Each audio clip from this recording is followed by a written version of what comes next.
नमस्ते मित्रों, मेरा नाम कुणाल चंद्राकर। आज मैं आपको बताने जा रहा हूँ श्रीमद् भागवत गीता के 10वें अध्याय का महत्तम। 10वें अध्याय का नाम है विभूति योग। तो श्री भगवान शिव ने माता पार्वती को ज्ञान दिया, सुंदरी अब तुम्हें 10वें अध्याय के महात्म्य का परम पावन कथा सुनो, जो स्वर्ग रूपी दुर्गा में जाने के ये सुंदर सोपान और प्रभाव की चरम सीमा है। काशीपुर में धीर बुद्धि नामक एक विख्यात ब्राह्मण था, जो मुझे प्रिय नंदी के समान भक्ति रखता था।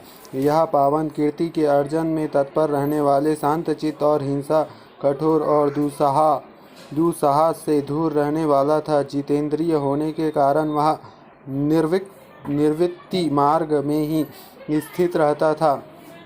उसने वेद रूपी समुद्र का पार पा लिया था। वह संपूर्ण शास्त्रों के तात्पर्य का ज्ञाता था। उसका चित्त सदा मेरे ध्यान में संलग्न रहता था। वह मन को अंतरात्मा में लगाकर सदा आत्म तत्व का साक्षात्कार किया करता था। अतः जब वह चलने लगता, तब मैं प्रेमवश उसके पीछे दौड़ कर उसे हाथ का सहारा देता रहता था। यह देख मेरे पार्षद भृगि ने पूछा, भगवान, इस प्रकार भला जिसे आपने दर्शन किया होगा, इस महात्मा से कौन सा तप, होम अथवा जप किया है कि स्वयं आप ही पग पग पर इसे हाथ का सहारा देते हुए चलते हैं। भृगि का यह प्रश्न सुनकर मैंने इस प्रकार उत्तर देना आरंभ किया। एक समय की बात है कि कैलाश पर्वत के पार्श्व भाग में पुन्नाग वन के भीतर चंद्रमा की अमृतमयी किरण की धुली हुई भूमि मेरे बैठने के क्षण भर बाद ही सहसा जोर से आंधी उठी और वहां के वृक्षों की शाखाएं नीचे ऊपर होकर आपस में टकराने लगी। कितने ही टहनियाँ टूट कर बिखर गई। पर्वत की अविचल छाया में हिलने लगी। तदंतर आकाश से कोई विशाल पक्षी उतरा, जिसकी कांति काले मेघ के समान थी। वह कज्जल की राशि अंधकार के समूहों पर अथवा पंख कटे हुए काले पर्वत सा जान पड़ता था। पैरों से पृथ्वी का सहारा लेकर उस पक्षी ने मुझे प्रणाम किया और एक सुंदर नवीन कमल मेरे चरणों में रखकर स्पष्ट वाणी से स्तुति करना आरंभ किया। पक्षी बोला, देव आपकी जय हो। आप चिदानंद सुधा के सागर तथा जगत के पालक है। सदा सद्भावना से युक्त और अनासक्ति की लहरों से उल्लासित हैं। आपके वैभव का कहीं अंत नहीं है। आपकी जय हो। आदैत वासना से परिपूर्ण बुद्धि के द्वारा आप त्रिविध मलों से रहित है। आप जितेंद्रिय भक्तों के अधीन रहते हैं तथा ध्यान के आपके स्वरूप का साक्षात्कार होता है। आप अविद्यमय उपाधि से रहित, नित्य युक्त, निराकार, निरामय, असीम, अहंकार शून्य, आवरण रहित और निर्गुण हैं। आपके चरण कमल शरणागत भक्तों की रक्षा करने में प्रवीण हैं। आप भयंकर ललाट रूप महासर्प की विष ज्वाला। आप अविद्यमान उपाधि से रहित, नित्य युक्त, निराकार, निरामय, असीम, अहंकार शून्य, आवरण रहित और निर्गुण हैं। आपके चरण कमल शरणागत भक्तों की रक्षा करने में प्रवीण हैं। आपके भयंकर ललाट रूप महासर्प के विष ज्वाला में अपने कामदेव को भस्म किया था। आपकी जय हो। आप प्रत्यक्ष आदि प्रमाणों से दूर होते हुए भी प्रमाण स्वरूप हैं। आपको बार बार नमस्कार है। चैतन्य के स्वामी तथा त्रिगुण रूपधारी आपको प्रणाम है। मैं श्रेष्ठ योगियों द्वारा चुंबित आपके उन चरण कमलों को वंदन करता हूँ, जो अपार भाव पाप के समुद्र से पार उतारने के अद्भुत शक्तिशाली है। महादेव साक्षात बृहस्पति भी आपकी स्तुति करने से धृष्टित नहीं करता। सहस्त्र मुखों वाले नागराज शेष से भी इतनी चातुर्य नहीं है कि वे आपके गुणों का वर्णन कर सके।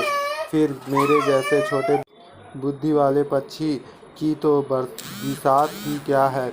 उस पक्षी के द्वारा किए हुए इस स्तोत्र को सुनकर मैंने उससे पूछा, विहंगम, तुम कौन हो और कहाँ से आए हो? तुम्हारी आकृति तो हंस जैसी है। अगर रंग कौवे का मिला है तो तुम किस प्रयोजन को लेकर यहाँ आए हो, उसे बताओ। पक्षी बोला, देवेश, मुझे ब्रह्मा जी का हंस जानिए ध्रुचट जिस कर्म से मेरे शरीर में इस समय कलिमा आ गई है उसे सुनिए प्रभु। यद्यपि आप सर्वज्ञ हैं, आपसे कोई भी बात छिपी नहीं रहती, तथापि यदि आप पूछते हैं तो मैं बतलाता हूँ। सौराष्ट्र सूरत नगर के पास एक सुंदर सरोवर है जिसमें कमल लहलहाते रहते हैं। इसमें से बाल चंद्रमा के टुकड़े जैसे श्वेत मृणालों के ग्रास लेकर मैं बड़ी तीव्र गति से आकाश में उड़ रहा था। उड़ते उड़ते सहसा वहां से पृथ्वी पर गिर पड़ा। जब होश में आया तो अपने गिरने का कोई शरण कारण ना देख सका तो मन ही मन सोचने लगा, अहो यह मुझ पर क्या आ पड़ा। आज मेरा पतन कैसे हो गया। पके हुए कपूर के समान मेरे श्वेत शरीर से यह कालिमा कैसे आ गई। इस प्रकार विस्मित होकर मैं अभी विचार ही कर रहा था कि पोखर के कमल में से मुझे ऐसी वाणी सुनाई दी, हंस उठो, मैं तुम्हारे गिरने और काले होने का कारण बतलाता हूँ। तब मैं उठकर सरोवर के बीच गया और वहाँ 5 कमलों से युक्त एक सुंदर कमलिनी को देखा। इसका प्रणाम करके मैंने प्रदक्षिणा की और अपने पतन का सारा कारण पूछा। कमलिनी बोली, कमल हंस, तुम आकाश मार्ग से मुझे लांघ कर गए हो। उसी पातक के परिणाम स्वरूप तुम्हें पृथ्वी पर गिरना पड़ा है और इसके कारण तुम्हारे शरीर की कलिमा दिखाई देती है। तुम्हें गिरी देख मेरे हृदय में दया भर आई और जब मैं इस मध्यम कमल के द्वारा बोलने लगी तो इस समय मेरे मुख से निकली हुई सुगंध से सुनकर 60,000 भंवरे स्वर्गलोक को प्राप्त हो गए। पक्षीराज, जिस कारण मुझे इतना वैभव, ऐसा प्रभाव आया है, ऐसा बतलाती हूँ। सुनो, इस जन्म से पहले तीसरे जन्म में इस पृथ्वी पर एक ब्राह्मण की कन्या के रूप में उत्पन्न हुई थी। उस समय मेरा नाम सरोज वंदना था। मैं गुरुजनों की सेवा करती हुई सदा एकमात्र पतिव्रता का पालन करने में तत्पर रहती थी। एक दिन की बात है कि मैं एक मैना को पढ़ा रही थी। इससे पति सेवा में कुछ विलम्ब हो गया। इससे पति देवता कुपित हो गए और उन्होंने शाप दिया, पापनी तू मैना हो जा। मरने के बाद यद्यपि मैं मैना की ही हुई, तथापि पतिव्रता के प्रसाद को से मुनियों के ही घर में मुझे आश्रय मिला। किसी मुनि कन्या ने मेरा पालन पोषण किया।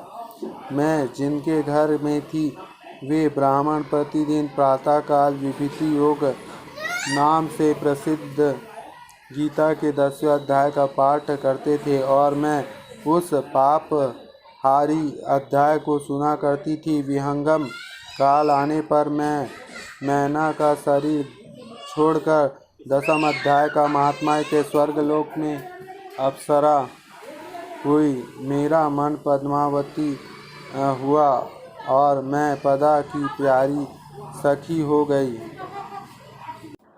एक दिन मैं विमान में आकाश में विचर रही थी। उस समय सुंदर कमलों से सुशोभित इस रमणीय सरोवर में मेरी दृष्टि पड़ी और उसमें उतरकर जो ही मैंने जल क्रीड़ा आरंभ की त्यों ही दुर्वासा मुनि आ धमके। उन्होंने वस्त्रहीन अवस्था में मुझे देख लिया। उनके भय से मैंने स्वयं ही कमलिनी का रूप धारण कर लिया। मेरे दोनों पैर 2 कमल हुए, दोनों हाथ भी 2 कमल हो गए और शेष अंगों के साथ मेरा मुख भी एक कमल हुआ। इस प्रकार 5 कमलों से युक्त हुई मुनिवर दुर्वासा ने मुझे देखा। उसने नेत्र क्रोध अग्नि से जल रहे थे। वे बोले, पापनी तू इसी रूप में 100 वर्ष तक पड़ी रही। यह शाप देकर क्षण भर में अंतर ध्यान हो गए। कमलिनी होने पर भी विभूति योग अध्याय के महात्म्य से मेरी वाणी लुप्त नहीं हुई है। मुझे लांघने मात्र के अपराध से तुम पृथ्वी पर गिरे हो।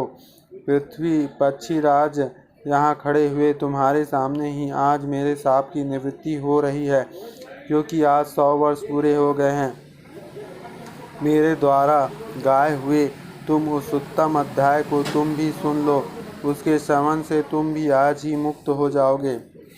यह कहकर पद्मिनी ने स्पष्ट सुंदर वाणी में 10वें अध्याय का पाठ किया और वह मुक्त हो गई। यह सुनने के बाद उससे दिए हुए कमल के लाकर अर्पण किया।